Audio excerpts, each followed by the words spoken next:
Komento naman netizens, si Caprice daw is overrated and si Sofia naman is underrated.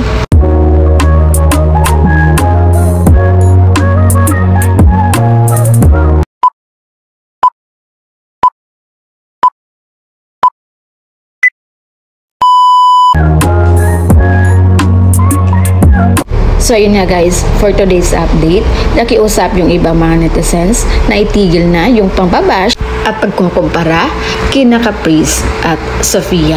Na ayon pa sa mga iilan, si Caprice daw ay overrated and si Sofia naman is underrated. Dahil unang-una, hindi ito nakatulong kina Caprice at Sofia. Ito kasi ang pagsimulan na magkagulo ang fandom ng dalawa.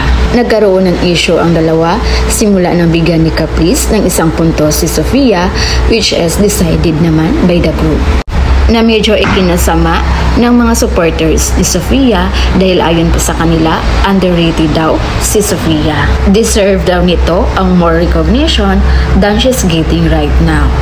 Dagdag pa nila, si Sofia halos ang gumawa sa loob ng bahay ni Kuya at tumulong sa kapwa niyang housemates. Pero hindi ito masyadong napag-usapan sa outside world yung kanyang pangalan. While si Caprice naman daw, nakuha lahat ng atensyon ng mga netizens sa outside world dahil sa pagiging demure and quiet nito. Kaya yung point of view natin dito guys sa nangyaring issue sa kanilang dalawa is wag tayong masyadong judgmental dahil hindi natin lahat nakikita yung ginawa at galaw ng mga housemates sa loob ng bahay ni Kuya. Kadalasan kasi sa mga napanood natin ay mga uncut videos na. Kaya hindi nakakabuti sa kanila ang pagpapalaki ng issue kina Caprice at Sofia. So yun muna for today's video guys, and abangan natin yung mga updates nila. Again, this is Vinols TV.